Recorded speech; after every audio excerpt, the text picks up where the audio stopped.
Hi, and welcome to a Drafthouse Diary for Sunday, November 2nd, 2025, when I came out here to the Alamo Drafthouse at Littleton's Aspen Grove once again to see Guillermo del Toro's Frankenstein.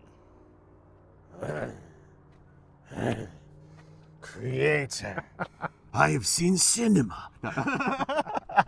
Hello! With me is my creation, Ian Porter, my co-host for the Inter-Millennium Media Project podcast. Yay. And I wanted to get a chance to see this on a big screen before it came out on Netflix in a week or so. And I'm glad I did, because there are a lot of layers to this movie. It was not a perfect movie, but it was a very worthwhile movie. Absolutely. I'm glad that you invited me to come see it on this screen as well. I'm so used to the popular culture example being this completely separate take. It was very fascinating to see Guillermo del Toro, who has such a love and passion for this kind of story specifically, get to re-dive into and reassess, I'd say, Frankenstein as an adaptation. It was not a slavishly faithful adaptation of the novel. It was Del Toro going back to the novel, finding specific things within it that struck his interest and that he wanted to develop as a story, portraying those very well, and then expanding on them for the sake of film to give him a larger story. And it was a longish movie. It was well structured it had a prelude, and then it had Victor's story, and then it had the creature's story. And these came together in a good, larger narrative. Title cards and everything. Yes, and I think that the design, the style, all was very rich, very effective. It's Guillermo del Toro, Yeah. So there was a lot of grotesque body horror, in a way that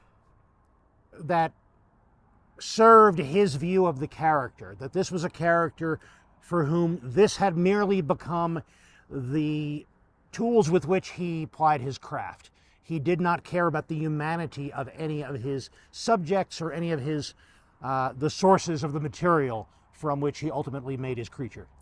Absolutely. And they do a great job portraying the creature as this human, but not quite.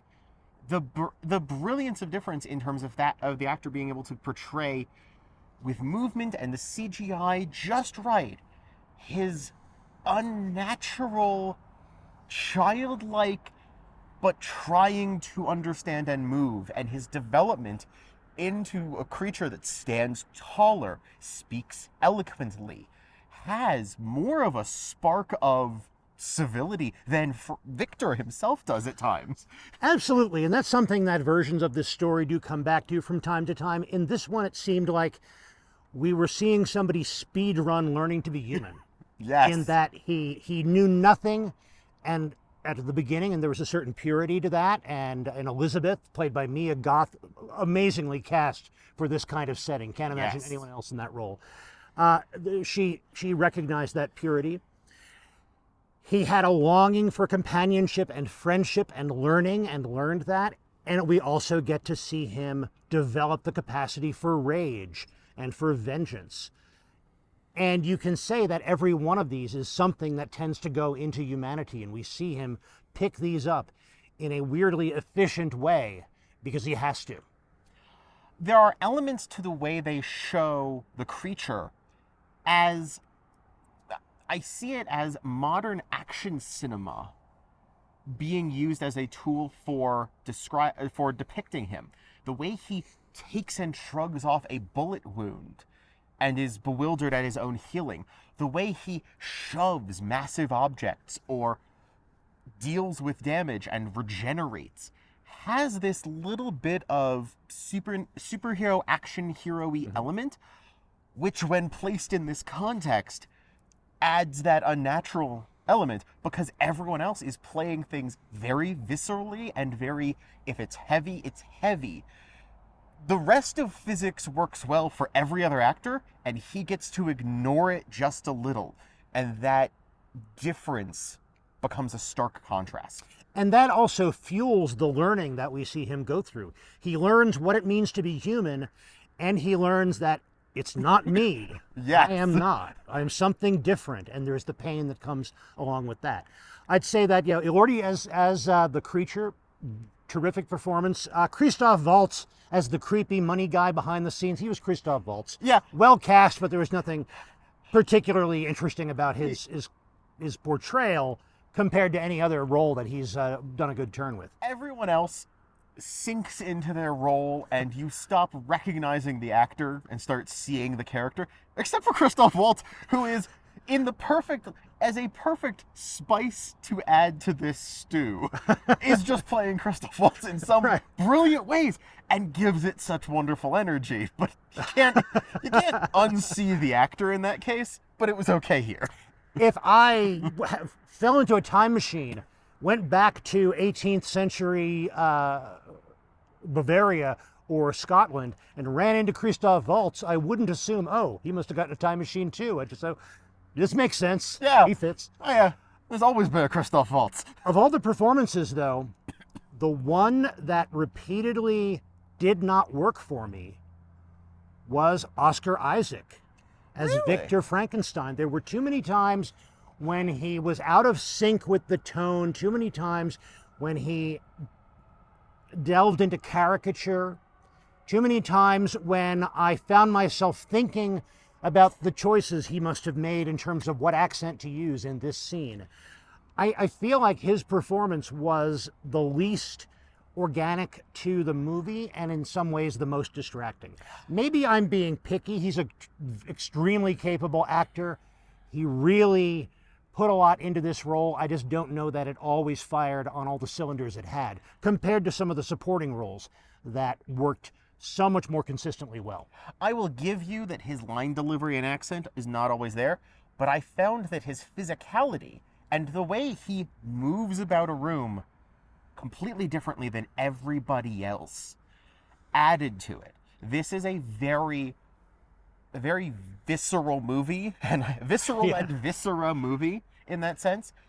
And he plays Victor Frankenstein as a man disconnected from his environment and world in a way that works. He is an actor who can give that, and so I think a scene muted might actually deliver more sometimes. If you're saying his accent pulled you out, his line delivery pulled you out, those same scenes without audio might have the effect you were hoping for in that sense. I think you're right about that, in that when his physical acting, when he got a chance to really put that into a scene, that it gave substance to the mania that was driving Victor Frankenstein and his inability to connect with the rest of the world. So yeah, I think that when it came to his physical acting, it worked very well. Yeah. And ultimately, this was a story about cycles of abuse. It was a story about someone who was raised by an abusive father and became an abusive father himself to his creation when he became a man, and only learned too late what he could have known or what he should have known in order to break that cycle. There's a distinct visual parallel moment between Victor's father holding a switch and Victor holding an iron rod in a shot comparison parallel. That was it's one of those, it was so well shot it strikes you in that, oh goodness, he's holding it the exact same way. This is repeating. We had already seen Charles Dance as Victor's father behave in this exact way. So when we see that, when we see Victor doing that, we realize, oh, we know where he learned that. Yeah. So, like as we say, it's Del Toro finding new things in the source material, remaining faithful to those things while he continued to develop them, while not feeling constrained by every single theme that the source material had, and he wasn't afraid to go beyond those as well. So it was a very worthwhile movie. I'm not going to say it is by any means the definitive movie adaptation of Frankenstein. I'm not even going to argue that it is necessarily the best, because that would be a fascinating conversation to have. There are a lot of options there. But it was, as I say, it was very worthwhile, and I'm very glad that we saw it.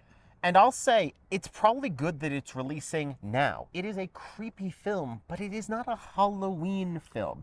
It is a story about humanity and people. This is gonna sound weird. This Frankenstein is more of a Thanksgiving film than a Halloween film. Yeah. So that's really good timing. It's more a story to approach as we go into the depths of winter Yes. than as we go into the spooky season. Mm-hmm. But this is a Drafthouse Diary, so I do want to tell you about the rest of our trip to the Alamo. But if you are enjoying this, please click that like button. And if you want to see more of these as they come out, click subscribe. The pre-show was what we could have expected. It was a lot of trailers for various versions of Frankenstein movies. Frankenstein and the Monster from Hell, The Curse of Frankenstein, Dr. Frankenstein on Campus, which looked like a frat comedy version of the Frankenstein story. Have you been at the Alamo for a monster film? Then you have seen the Frankenstein dance-off. Yeah. And it was here again. It always is. Somebody loves that clip, and you know what?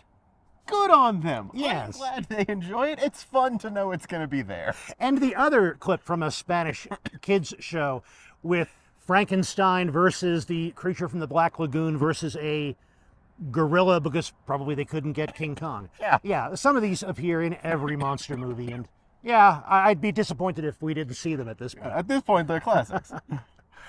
We also got a clip from a Japanese variety show or game show where, as near as I could tell, the panelists had to take in a big mouthful of milk and then watch a scene without laughing. And the scene was this romantic musical duet between a pretty young woman and Frankenstein's monster. Which I'm going to say, somebody was spot on, because this movie has a Victor Frankenstein constantly drinking glasses of milk. And so they've got a thing about milk and Frankenstein being way more eloquent. It's like, oh my goodness, they found a thing. It's a little more precise than I would have expected. Exactly. So, for dinner, I got the Cobb salad with grilled chicken added. Hadn't had that in a while. That's always good. It's a nice change from the Caesar salad that I usually get. And what did you have, Ian? I had their seasonal protector pizza. I added spinach to it because I wanted some extra green to it. And honestly, they didn't put a lot on, but it was a nice little bit more. But I wish they'd added more topping when you add topping. Yeah. But I also got a little thing of their thyme hot honey sauce, which is the best pizza dipping if you're not a ranch person like my wife is. If you like something else, this one's a great option to pick for dipping your pizza slices. I did try one other thing that they've had at the Alamo for a little while.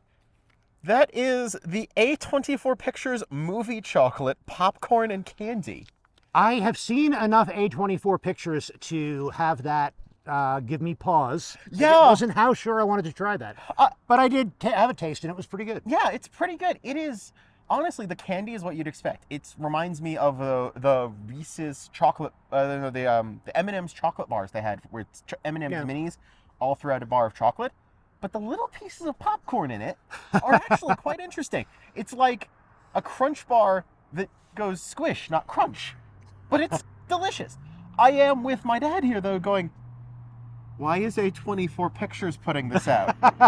What are you putting out in 2026 that is going to make me go, I ate a bar of that? What are you going to do? I'm like, what have I signed up for? This buying a bar of chocolate shouldn't have this much terror, but it did? So we'll find out. I don't look to the studio that releases movies from Ari Aster and Friends. I don't look to them for a sweet treat, but it worked. It's good. And honestly, the idea that they've got a wider variety and they might have other front desk concessions at the Alamo is an interesting evolution over time. Yeah. This is the first edible thing I can think that has been sold up front alongside the shirts and baseball caps and pins. Yeah. So, Well, thank you for joining us for this Drafthouse Diary. We will be back soon with more.